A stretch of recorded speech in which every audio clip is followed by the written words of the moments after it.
Good morning and welcome to today's webinar, How California's Park and Water Bond Help San Diegans Access the Outdoors. My name is Severia and I'm the Communications Manager for TYO, also known as Transforming Youth Outdoors. TYO is created to scale the impact of outdoor youth development and transform the lives of youth by providing best practices, tools, and support to individuals and organizations working with youth. We are a technology platform that enables those in the field of outdoor programming to learn, share, network, and build upon successes. Our webinar series is just one of the many ways that TYO connects you to experts and valuable learning opportunities. Membership to TYO is free, and you can sign up at mytyo.org. Today, it is my pleasure to welcome Nicola Hedge, the Director of Environment Initiatives from the San Diego Foundation. Nicola has been instrumental in helping get this webinar organized, and we've asked her to introduce the webinar and our panelists. Nicola, thanks for joining us today. Thanks, Severia, and thanks everybody for attending today and taking time out of your busy days, especially as this new year gets off to a fast start with all of your programming and work. And I want to make a big plug of thanks to Transforming Youth Outdoors and Severia and her team at TYO. If this is your first time learning about TYO, I definitely encourage you to explore their resources. They do some great programming and offer a lot of great online resources. And it was also started by a longtime San Diego nonprofit leader, Chris Rutgers. So a lot of pride there. Thank you again all for attending. I know at the San Diego Foundation, you know, and myself, we don't do a lot of webinars like this, but as a regional community foundation, we do a lot of public programming, public engagement on issues that affect the quality of life in the San Diego region.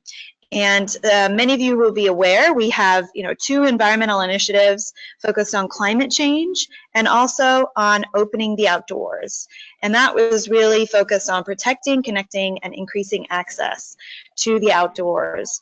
And so looking at SB 5 as it passed, and now it's become Prop 68, it is very in line with the work that we do and the partners do and the nonprofit community does and the local governments do that we work with.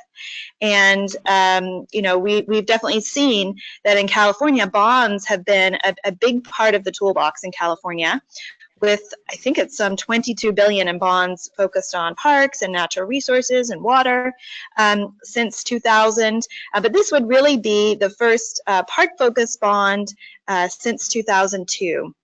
And it's really the opportunity of a decade to leverage a lot more resources, certainly far more than philanthropy provides for important outcomes around protecting, connecting, and increasing access to the outdoors, and a lot more resources beyond that around clean water and access to healthy watersheds, and also building resiliency to climate change.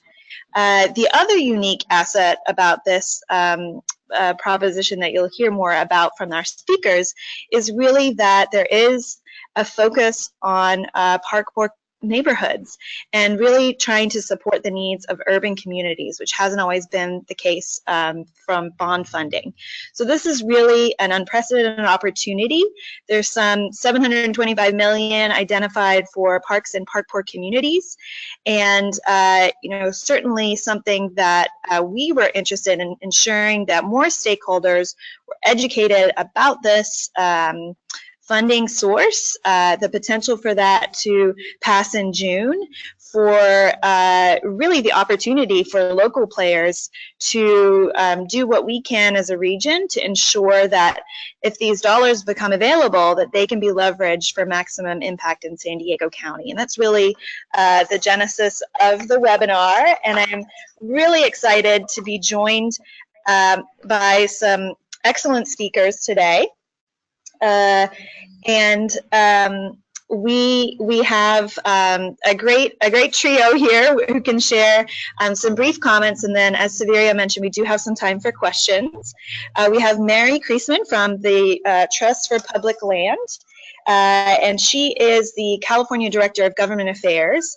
And I won't go into a whole lot of each bio, because you do have it in the invitation, but just generally, she's been at the helm of overseeing TPL's statewide policy and advocacy, public financing, local, regional, and statewide ballot measures, and she has a long and successful track record of leading campaigns and initiatives at all different levels, including most recently the successful Measure A in Los Angeles, one of the largest parks measures in the country. We are also joined by two local San Diego nonprofit leaders, Ben McHugh, who's the Executive Director of Outdoor Outreach.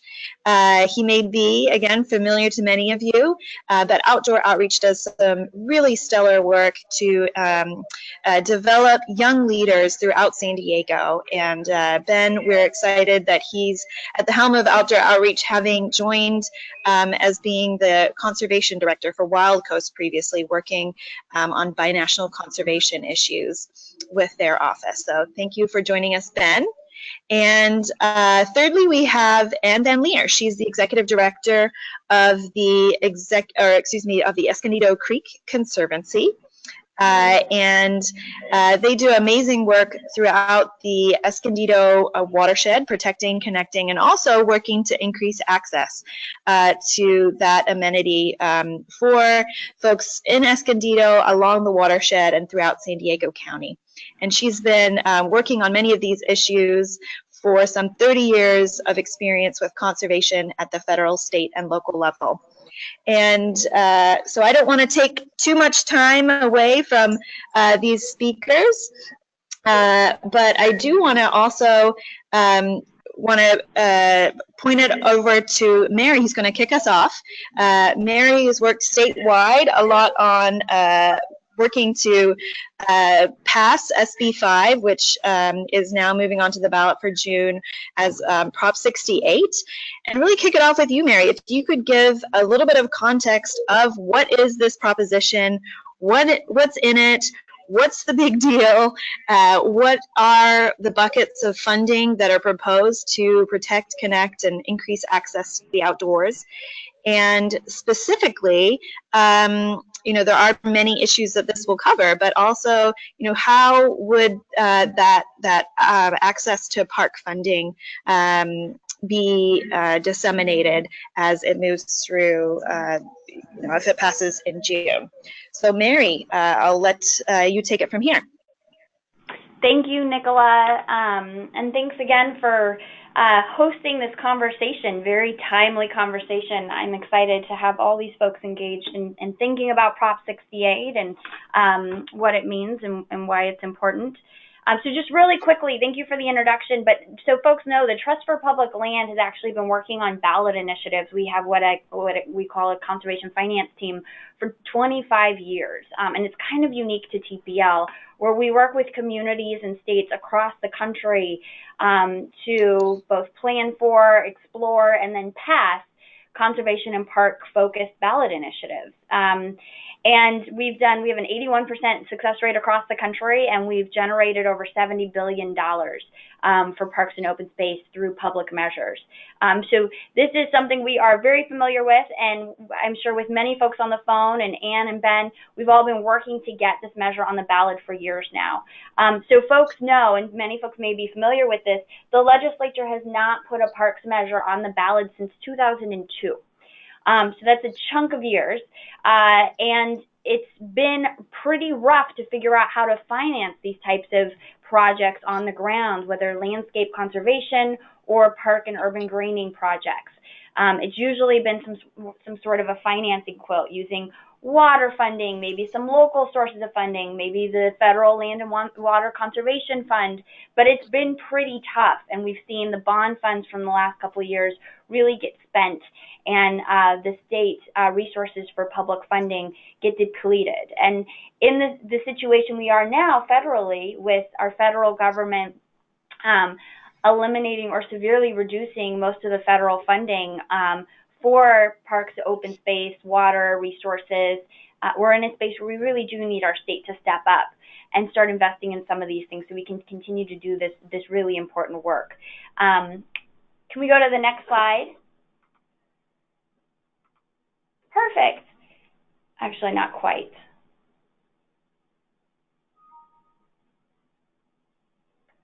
Perfect. So Senate Bill 5, which is authored by our Senate Pro Tem, Kevin De Leon, and Assemblymember Eddie Garcia.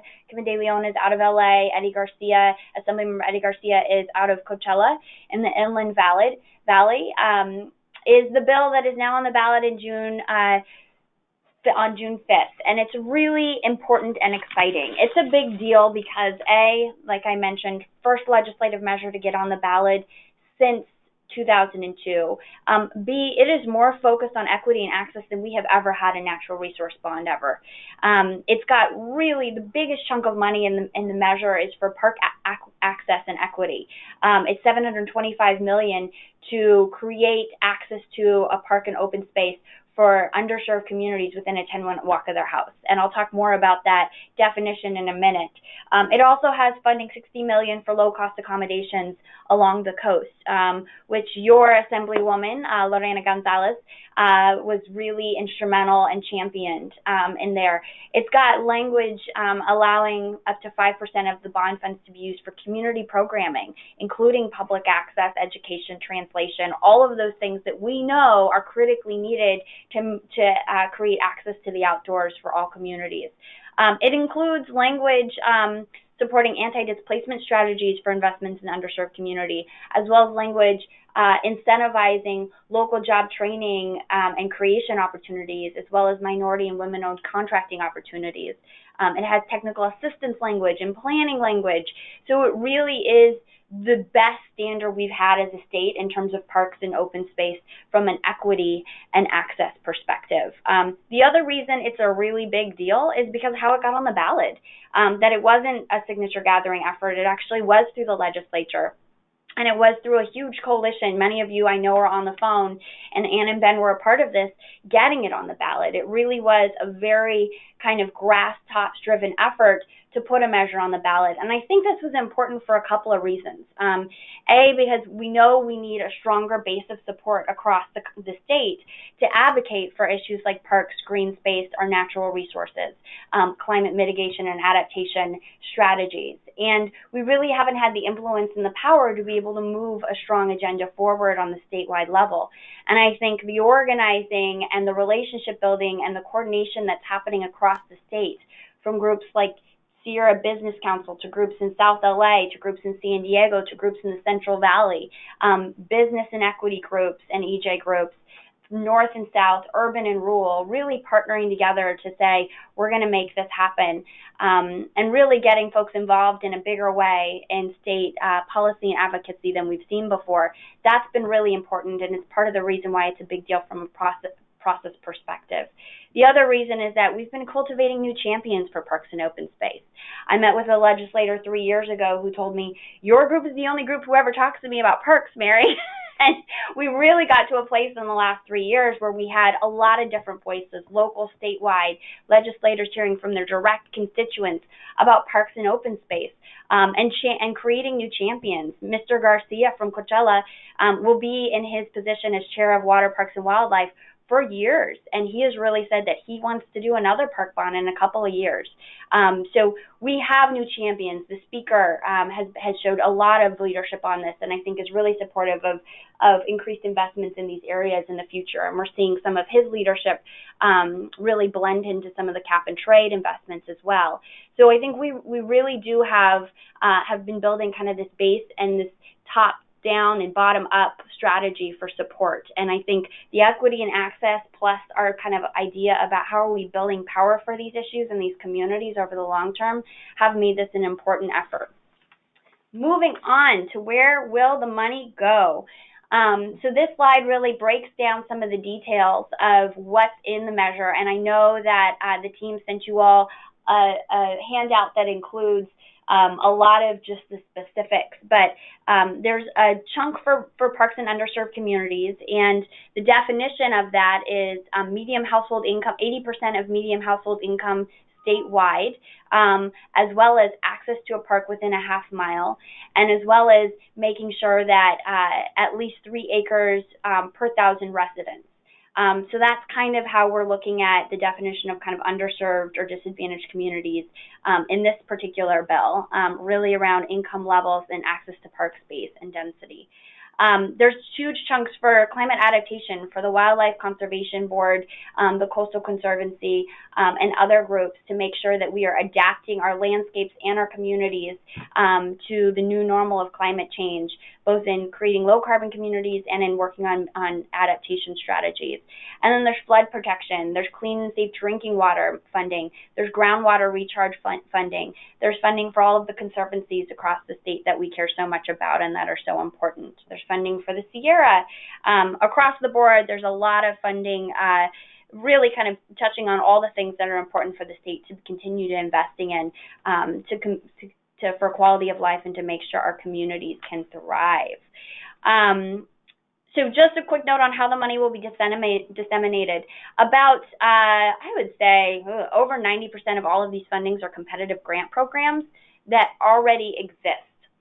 And over $1 billion of this funding, the governor's already put in his budget that's going to pass in June. So the governor's counting on this bond passing, and he wants to spend over $1 billion of it before the end of June 2019. So if this passes, knock on wood, then the money is going to become available very soon, and a lot of them are existing programs through all the state agencies we know and love already. This will be a competitive process in most cases, and you'll likely see, if this passes in June, a lot of announcements around guidelines being reviewed and opportunity to comment on guidelines, and then solicitations for proposals. NGOs, local governments, there'll be a lot of different groups who are eligible for this funding, and will have access to this funding statewide. Next slide. Thank you. So what I want to do before we kind of talk about where we are in the campaign and what it will take to win is and this is not current, this is not a current kind of slide of polling, but we are getting our ballot title and summary from the Attorney General's office, or from the Secretary of State, this month. And then at that point, we'll do new polling to see where we are. This is just based on some previous polling done around measures in the past. So we don't have current polling. But what we do know from previous polling is that we need to be able to talk to voters. So you'll see there, after support messages, we get to that 50+1, in fact, 58%. And that means that we really need to be able to communicate with voters about this and why it matters and why it's important. And if we're able to do that, then we are really able to get to that 50+1. And it takes money to do that. That's where, you get direct mail, you see TV ads, digital ads. We will likely be spending a lot of money on digital and mail and direct mail as the most kind of cost-effective way to reach voters, and typically need to touch a voter 3 times. So we're going to need to run a robust campaign. That is the headline there, is that this isn't something we can plop on the ballot and then know it's going to pass without running a campaign. This slide is really to say we're going to need to run a campaign. Next slide. Do we have a next? Oh, perfect. So where we are now, we have a steering committee, or kind of a finance steering committee at the statewide level, and that includes the coalition that I talked about that really worked to help pass SB 5 and get it on the ballot. And it also includes the Nature Conservancy, Conservation Strategies Group, and the Resources Legacy Fund. And then we have a big coalition of folks that is expanding beyond the group who worked on SB 5 with regional task forces across the state that I'm going to hand it over to Ben and Ann to talk a little bit more about in a minute as ways to kind of get activated and involved. But we have these task forces across the state. We have one in San Diego, Central Coast, Fresno and Central Valley, the Bay Area, the Sierra. I'm sure I forgot one, LA, of course. So we have a bunch across the state, and we are creating more as we go, as kind of the organizing bodies for the campaign on the ground. We won't have much of a field effort, so these folks will really be the field effort. And we will need to, we know we need to raise about $5 to $6 million, so fundraising is very critical. Getting endorsements and support is critical. And then getting outreach and getting the campaign messaging out is really critical. So I'm going to stop there.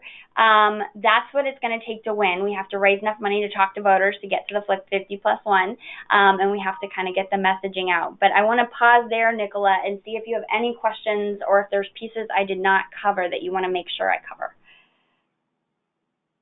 I think that's really great context, and we'll have time for a bit of conversation. And I'm sure people have a lot of questions for you too, so I don't want to take up the air if folks have more questions for you, because I think you've really just hit the tip of the iceberg with both some of the historical context, also the opportunity, also what's in this funding package, and then as people are really starting to think, well, hopefully this would pass, but also what would it mean for the stakeholders, the communities, the constituents that we work with, and how might it support and enhance what we're trying to do, and really build on the assets that we have available, which oftentimes fall far short of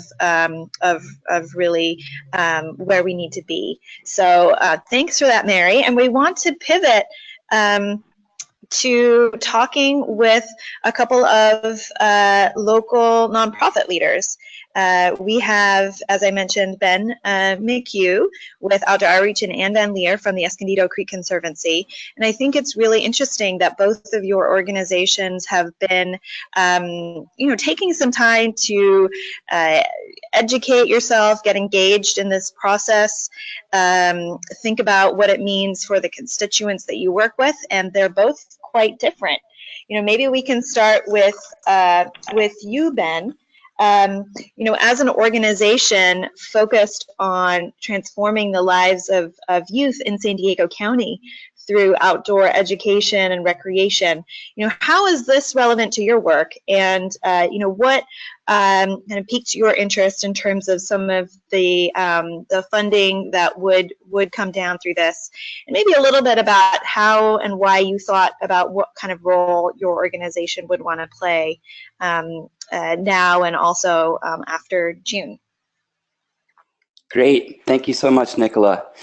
So Outdoor Outreach, I just want to mention first that Outdoor Outreach is primarily a youth development nonprofit. We're really focused on serving youth who get messages every day about what they can't do and they can't be, and really trying to support them and show them what they can do and what they can be. And what we found is that parks and the outdoors can be an incredibly transformative tool in providing these services to local youth. And so that's primarily the perspective that we're taking. And so as an organization, we truly believe that meaningful outdoor experiences with supportive peers and mentors can be life-changing.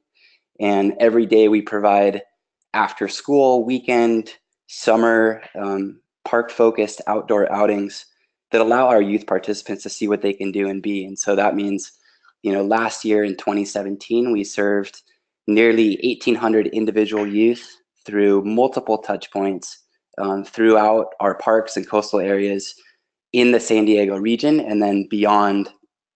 And we also have a leadership program where we're training our youth participants to become paid instructors for outdoor outreach, where they're getting their first job and they're really able to provide that ripple effect to then engage other youth through the outdoors. And so actually, we've been a part of the effort to get this legislation passed in Sacramento, and that was really exciting for a lot of our youth participants, and really learning what their voice could do in sharing what they've gained from a connection to parks and the outdoors, and how for them, it's been life-changing in different ways. And so primarily, I think we're trying to send that message that our parks and access to open space in the outdoors can be an incredibly powerful tool to meet critical community needs like youth development, like youth unemployment, mental and behavioral health needs, etc. And I think it's also unique in that, this is the very first time that Outdoor Outreach has actually taken a formal position on a proposition or a bond measure. And so, we did a little bit of education with our staff and our board about what would be the implications of that for our organization. So I wanted to talk about that really quick, just in terms of, what we found is that all 501c3 nonprofits can participate and take a position on a ballot measure. It's considered lobbying, but it's not considered electioneering. So basically, you're not supporting the election or defeat of a candidate, but you're taking a stance on a measure that could enhance your operations as an organization and to support and help further your overall mission. And so for us, that really looks like, a lot of this funding would go to some of the neighborhoods in which we work, like Southeast San Diego, where we're based, City Heights, El Cajon, Chula Vista in the South Bay. And that, as Nicola mentioned, $725 million is a pretty large amount. And we really see that as helping to build more relevancy for this issue of how do we connect parks to critical community needs. A couple of the other specific funding pieces would go, for instance, $218 million to state parks, including for projects that provide recreational opportunities for groups like Outdoor Outreach. So right now we're partnering with state parks, but we're paying permit fees to state parks, and we're paying for lifeguards, and it's actually really expensive to access state parks. And we know that that's also true for a lot of the youth and the families that we serve, in terms of there are some obstacles to who gets to use parks, and some of those are fee-based or they're transportation-based. And so seeing, some money for state parks specifically to focus on increasing opportunities for access I think that could mean a lot. And another key component of that is that there would be $30 million here specifically for state parks to look at enhancing coastal accommodations like group campsites that groups like Outdoor Outreach could use for our overnight outings. So why is that relevant? Well, if any of you have ever tried, to reserve a coastal campsite at a state park, you know that you have to do it about a year in advance to be successful. And so, for a lot of the groups that we serve, we might hear just a month out that, they want to put together a group of kids and they want to do an overnight outing. Some of the kids have never been to the beach before, and the current mechanisms that exist are really challenging for us to do that. So a lot of times we actually have to leave San Diego County to do our overnight coastal camping trips, and that doesn't need to happen. Additionally, there would be around $30 million in this bond if it passes for non-motorized infrastructure and improved access, including up to 25% to provide outdoor experiences for disadvantaged youth. So currently, Outdoor Outreach as an organization and other kind of youth development, recreation-focused organizations across the state have very little funds that are accessible for us to support our work at the state level. A couple of them would be the California Coastal Commission's Whale Tail program, which is primarily focused on environmental stewardship projects. That's a relatively small budget for the entire state, probably about $1 million. And the other one is the California Coastal Conservancy's Explore the Coast Fund, which is specifically focused on making new connections for non-traditional coastal users. So for instance, for us, that would be taking kids from Imperial County, from Brawley or Calexico, out to the coast in San Diego for their very first beach experience. And again, in that Explore the Coast Fund, that's a very limited piece. I think they have about $1 million there as well. And so as Mary said, as this money gets allocated out, a lot of it would probably go through specific venues and vehicles like the California Coastal Conservancy, like the Coastal Commission, and those funds that currently exist. And then another key piece is that up to 5% of the total bond funds would be allocated for community access projects to parks that would include multilingual translations, education, physical activity programs, and workforce development is another key piece. So, there's $40 million that would be allocated to state and local conservation corps for underserved young people, working in parks to improve facilities. And for us at Outdoor Outreach, these could also be additional employment opportunities for the graduates of our program. So those are a couple of the specific reasons why we are definitely behind this. And we actually got our board of directors to take on this issue, to vote on it and officially endorse it. And so now we're looking at, how can we play a bigger role in this San Diego task force of getting the message out and inviting other groups to participate in this effort, so that when this measure passes, there can be more groups at the table as well to help really determine and influence the decisions about where this funding is being made as well. Thanks, Ben.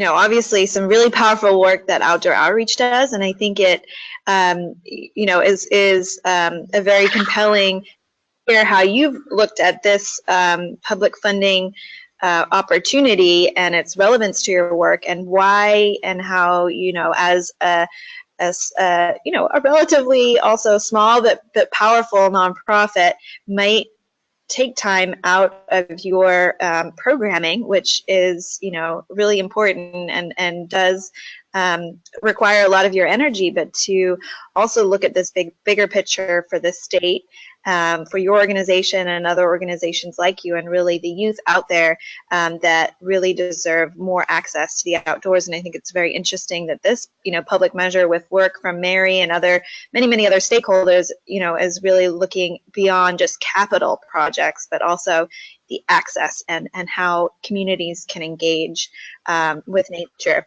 So before maybe you talk a little bit more about you have a task force forming in San Diego for those who might want to get engaged before June.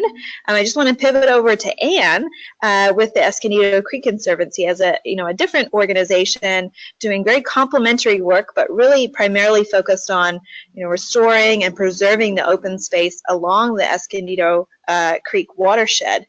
How have you looked at this funding measure and the opportunity, if and when it passes, to leverage some of this public funding to help meet your goals with tech? Well, thank you very much, Nicola. I guess I could start with a very pragmatic perspective on this. We are very aggressively going out to get money to preserve land and restore land, and we're searching all over every rock we're turning and trying to find money. And one of the things we're hearing more and more from the state in the last couple of years is that they're running out of money. The previous bond measures have been spent out. Mary mentioned that, but it's true. It's really happening. So as we're going out looking for money, there's just not as much available. So when we heard that there was an opportunity to have another bond, and this one to be parks for the first time since 2002, it was very, very exciting to us, to the Escondido Creek Conservancy, and to all of our programs. We're probably best known for our open space work, but we really do have other things that we're doing. Restoration, we're starting to move more into that. And we have a growing education program that is serving a lot of children in our watershed and sometimes outside of the watershed. And it's really hard to find money for education programs. We all know that. I think maybe Chris Redfern from San Diego Audubon is on this call. We've had conversations over the last couple of years at the Watershed Summit about how do we get more money for education. And then Mary, I don't know who pulled this off, but I was so excited to see this carve out in this measure for 5% for education. It's not just for education, but it's transportation, physical activity programming, education in particular is called out, which is just super exciting. And that will be something that will help the Escondido Creek Conservancy, but it's also going to help all the other organizations in the state that are trying to get kids outdoors, trying to do environmental education programs. And then we're starting to do some mentoring this year with the grant we got through the IRWM. And this bond measure has another bucket of money for mentoring programs, which is tremendously exciting. And as we partner with different organizations like Outdoor Outreach and other groups that do programs that we don't do as well, we complement them, they can then achieve more in their work because of having this bond money available. So we're looking forward to many partnership opportunities in the years ahead once this bond passes.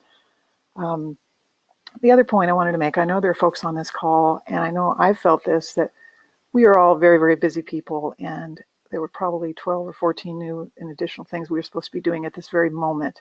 So those of us who are on the call and others in the region, we really need to think about carving time out to get this thing passed.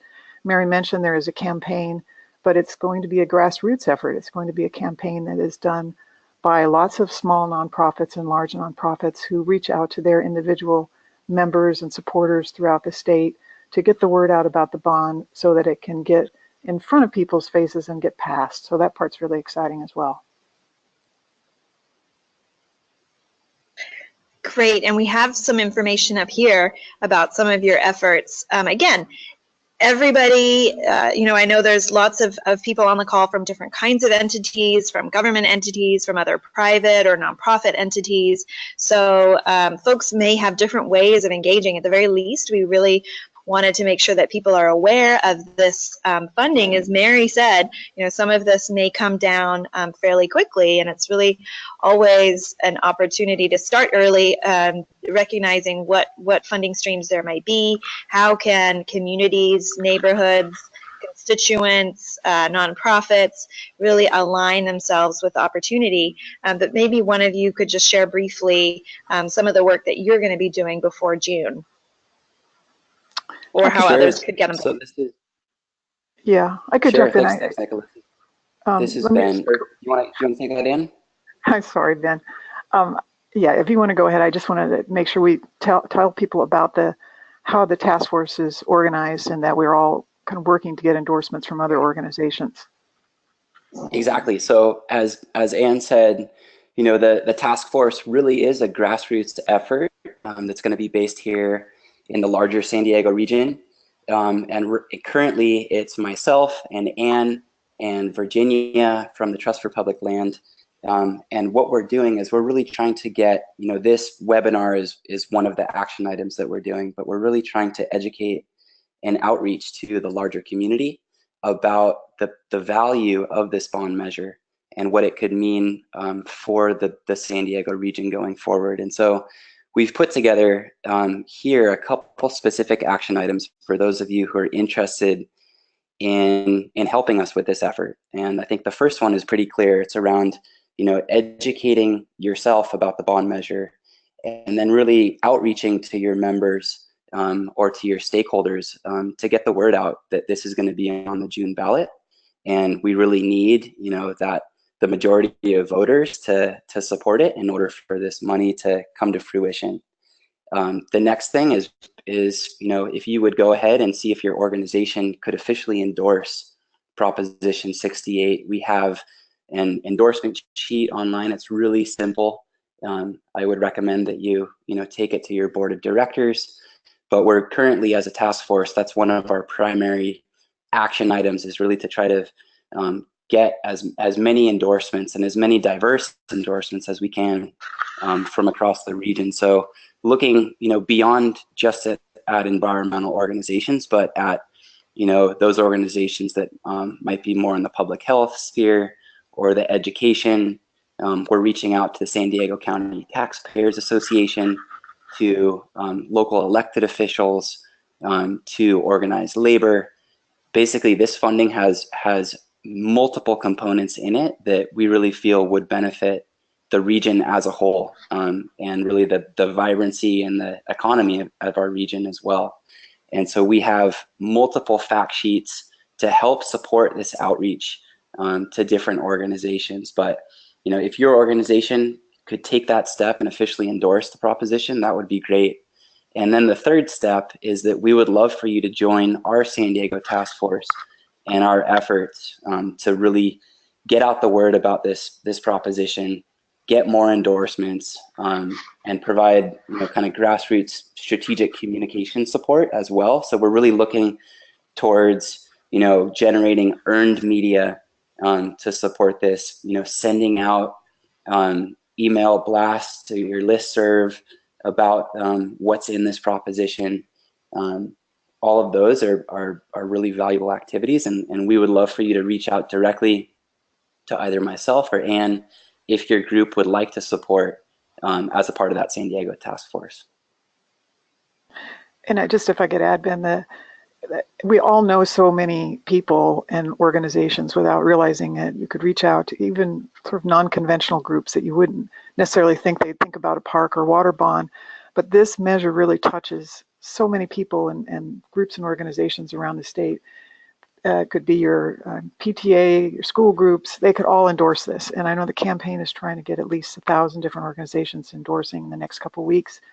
Just reach out to all your contacts. Once your organization has endorsed, reach out to get other organizations endorsed. And at least so far, we've had really positive feedback. When we ask people to endorse, they're very interested, they want more information, and they're ready to take action, and that it does take a little while to get to that stage.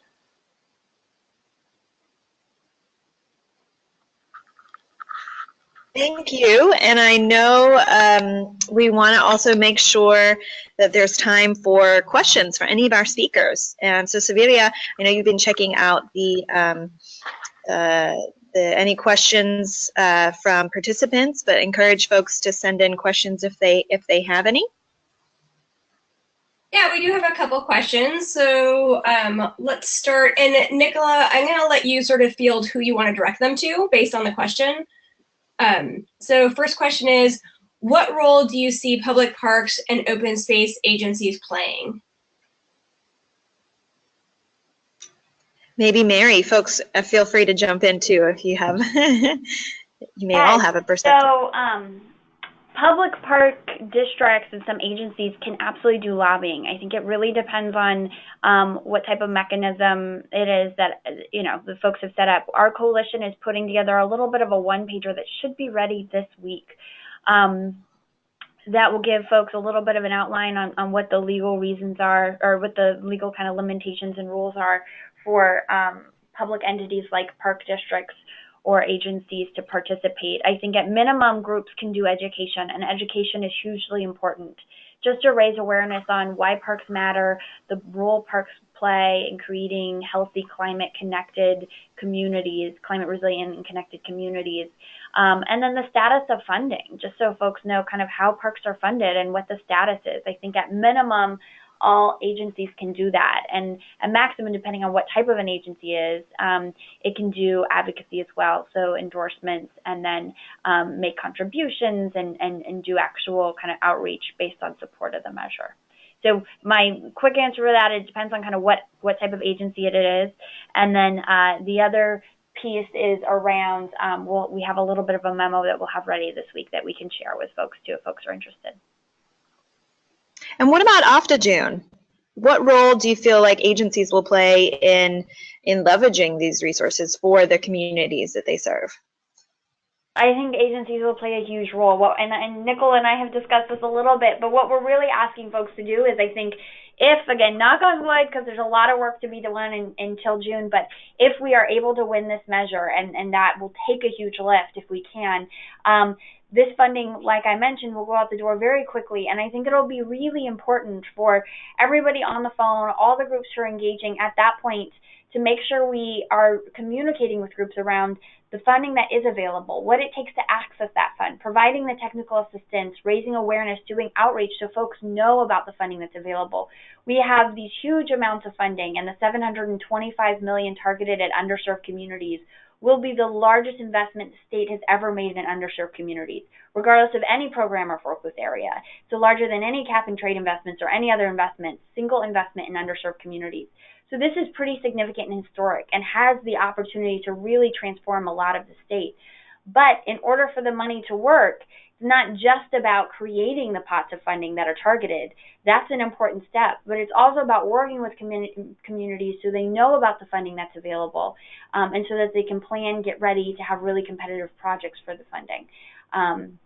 So I think we'll really need folks to play that role in raising awareness and doing outreach to make sure that all the communities who really are in the most need for this funding have access to it and can compete for it. And then the other thing I think will be really important is weigh in on the different guideline processes. I think there's a lot of opportunities for us to really improve all of these existing programs that are going to get funding if this measure passes, both from a multiple benefit perspective to make sure they are as multiple benefit as possible, but also from an equity perspective. What does it take to make sure this money goes out the door in an equitable way? I'm sure Ann and Ben have some answers to that too, but those are my quick answers. That's great, and this, Nicola, I just want to add too. I mean, that's again, just to impress upon the point that you said about the, the historic nature of the size and scope of this funding. Thank you for sharing that, Mary. And I also just want to mention, for folks who may not be aware, we do have, to your point about how this, particularly the money for access for underserved or more park poor communities.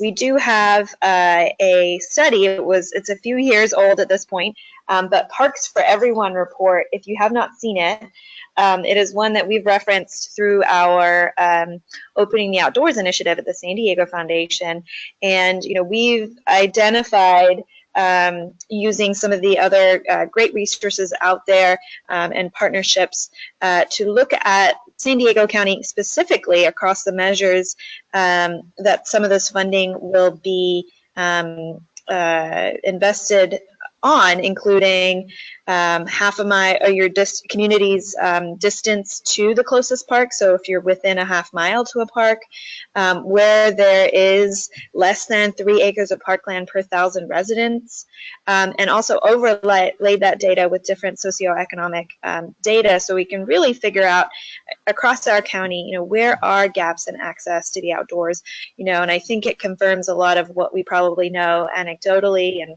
communities that have had many years of a lack of investment that they need.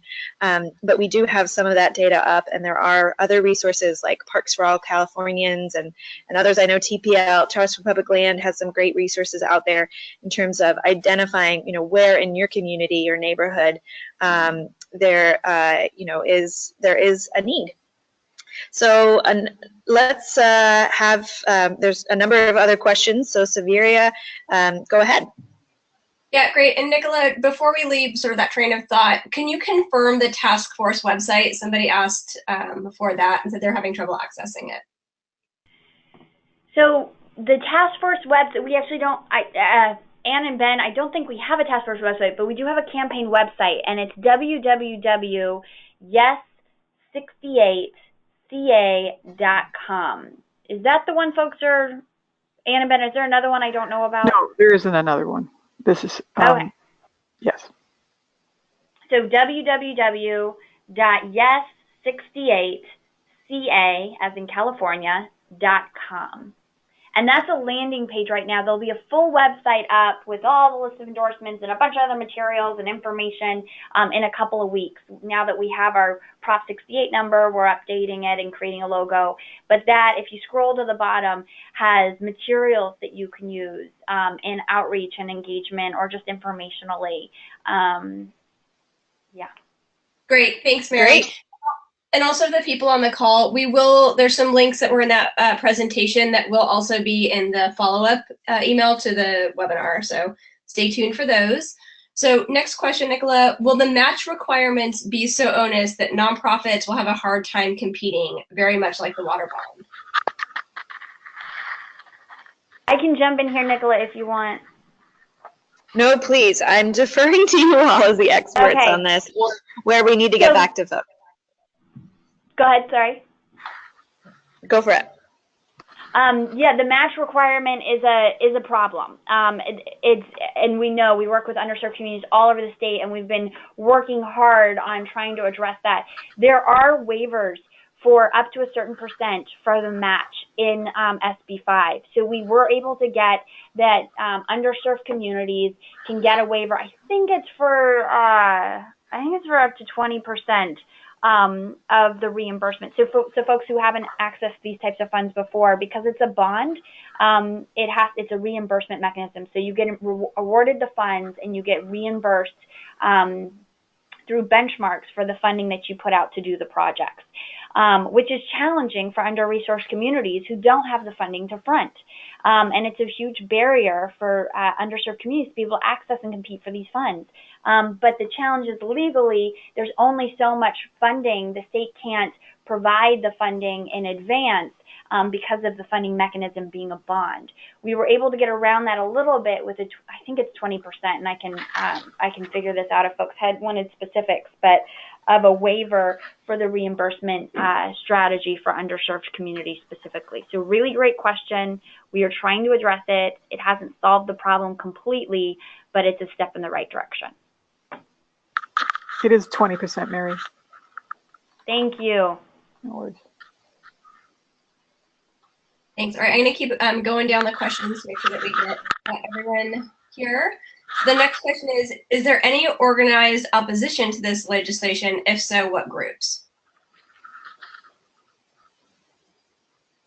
You want me to jump in here again, Nicola? Please. Okay, so we do not right now have any funded kind of strongly organized opposition. There was actually no group that was opposed to SB 5 going through the legislature. We didn't even have any recorded opposition during the legislative process. What we do know is that every time these measures are on the ballot, you will get pretty typical kind of taxpayer association, Howard Jarvis opposition. Of folks saying, you know, no more spending, no more debt, no more taxes, across the board for measures like these, any tax or spending measures. So we do anticipate some, you know, likely a kind of opposition argument, maybe quotes in articles, really talking about why we can't afford to do this because it's going to hurt our economy and it's too much spending and it's not, you know, helpful spending and not accountable spending, all the arguments we know that taxpayer association groups usually articulate. Now, it's not across the board. We do have a lot of taxpayer groups who kind of step up and say this is really important, this supports economic development in really important ways, and these investments are critical, and they're going to have a lot of gains for the future for Californians. So it's not across the board, but we can typically expect, like the Howard Jarvis Association, to at least verbally oppose it and do opposition arguments.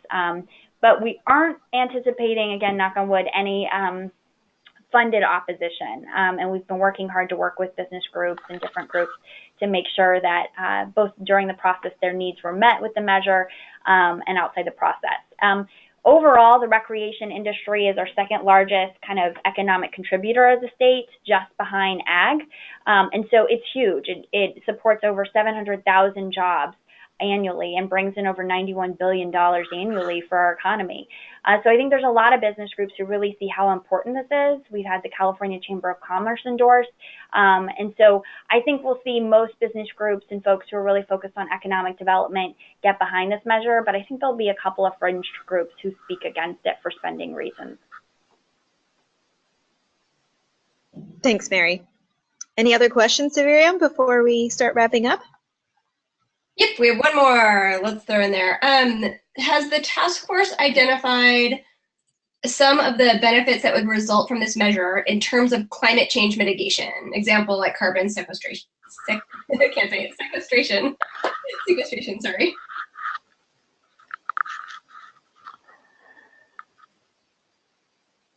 I don't know if any of you have anything to share. I know, as you've mentioned, a lot of these things, particularly as it became changed from legislation to a proposition, your work is still getting shaped, but you're working at full speed. I don't know if you've answered all questions, including that one, but I'll let anyone share any perspective on that.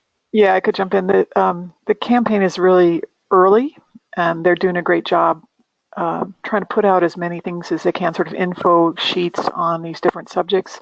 We, as members of the San Diego Task Force, are recommending things as questions come up, and when we make calls, we are recommending to the campaign to put those together. It would be an awesome addition to add the climate change. So whoever asked the question, great question. There's a lot of things we need to educate the public on, but also educate ourselves on as well.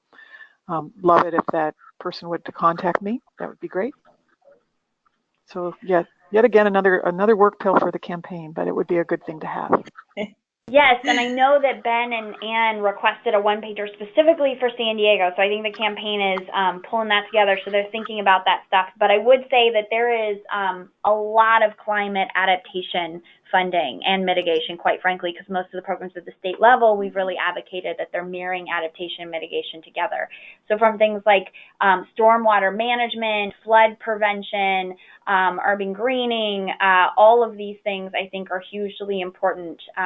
You know, wildlife protection, wildlife corridors, there's all of these both ecosystem service programs and kind of greening and conservation programs that are critically important to climate adaptation that are in there. Yes, there's a lot of climate adaptation funding, and a lot of the funding is innately will support climate adaptation efforts. And then there also will be, Ann and Ben have requested kind of a specific San Diego document to talk about some of the impacts of these programs specifically for the region. Nicola, before we close out, there's just, if you guys could address this one more thought, which is for the nonprofits, if you guys have any recommendations for nonprofits on how to sort of not get shut out of this process and really make sure that they can prepare to leverage this funding. There's some, just concern about how nonprofits can really take advantage of this. So maybe there's some thoughts for you guys on how nonprofits can prepare and be prepared to leverage this funding should it pass in June. We have had some conversations, informal conversations about doing some workshops that were local, because of course our goal is that San Diego County put together the most competitive grants that we can. And if people are interested in that, we can have some more discussion and maybe get a sponsor. Maybe the San Diego Foundation would sponsor some workshops. And especially because if this money comes out as fast as Mary described, we're all going to be scrambling.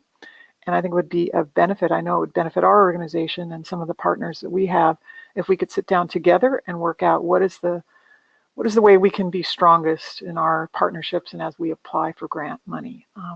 It's going to be hard to, if they're pushing $1 billion in a year, there's going to be a lot of opportunity, but also it'll be a bit overwhelming. And if I could just jump in, I know I've had some discussions with both the California Coastal Conservancy and then the California Wellness Foundation about that exact need, about building the capacity of smaller nonprofits and community-based groups to be able to participate in the funding allocations once and if those funds are approved. And I know there are plans in motion that if this gets passed, there are going to be resources that are allocated specifically to that. And so I think, just staying engaged, and if you want to stay engaged with our task force, that's also information that we'll look at communicating beyond the June 5th vote. One quick follow-up question. I just want to thank our speakers. Hang on, Nicola. Is there an opportunity for, specifically in San Diego County, as maybe an extension of the task force, a lot of the smaller nonprofits getting together to potentially apply for grants together with any of these things? Have you guys thought about that at all? Yes. And we've done that on other grant programs, and it would be an excellent thing. Again, and maybe we have some workshops or something where we can all get together and talk about how to carve it up. That also addresses the match issue. Some nonprofits may be in a better position than others to provide the match. So if we can continue the dialogue after this thing wins in June, especially if the money's coming out that fast, we'll need a sponsor. Somebody like the foundation or SDG&E is probably interested as well, just to get everybody together and see how we can be most competitive. Well, thank you, Ann and Ben and Mary, for your time, for your leadership on these issues. I do have a couple of quick updates I wanted to share before we close, but I first want to just say thank you for, again, your time today and your leadership in shaping this funding. Obviously, you've really tried to push the needle, and they're trying to really think about how, if it can serve more underserved communities, how to make it more accessible, the funding more accessible, so that they can even leverage this funding. And I appreciate your invitation and openness to get involved and collaborate with others. And you know, we've got your contact information here. I know, I just wanted to quickly share, it's a drop in the bucket compared to a $4 billion bond, but we do at the San Diego Foundation have a grant funding opportunity, the Opening the Outdoors grant program that just opened up yesterday.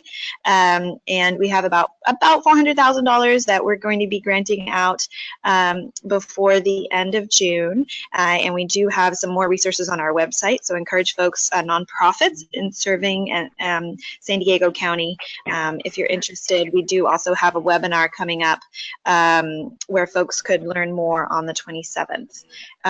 So do check that out and follow up with us if you need more additional resources. Also just wanted to share, while we have a lot of deficits, we also have a lot of great parks and open spaces in San Diego County. One of our partners created this Get Outside San Diego mobile app that I just wanted to make sure that folks have seen. We're certainly trying to share it. It was just launched as kind of a first version in May. We're interested in feedback on how it works, but it's a web tool to help San Diegans access the parks that we have. Nearly 1,100 parks are in there. You can search by park where you are, by different recreational activities. You can zoom in on PDF maps of parks, and it's mobile friendly. And you can also get engaged on it. You can help write adventures. You can help promote it, share it with your constituents. And we've got information here from my partner in crime at the foundation, Everett. If you'd like some more information about how to use this tool, or how you as a nonprofit or a public agency could share it with your constituents, we are very open and want to share that. So somebody else's question about climate mitigation, you know, there are other funds out there, and I just wanted to share this other new tool, Uplift California, that's out there, and it's another way to find public funding, especially that's come down through cap and trade. So you can look, you're a community group looking to plant trees, or you work with families and want to find electric car rebates. This is a great new resource that I have not used. I know I'm sharing as a to, again, try to track down and connect people and users with the funds that are out there. So with that, I want to thank you for your time, but encourage you to engage and look forward to following up with the resources that we mentioned. And you also have our contact information if you need some more information. Sorry, I may have been cutting in and out there, but hopefully you've seen some information on the slides, and I just want to thank everyone again for attending. Thanks, Nicola. Just a reminder that everyone will get a copy of this recording sent automatically to you, and it will also be available in a couple days on YouTube and on TYO to share out. Thank you so much.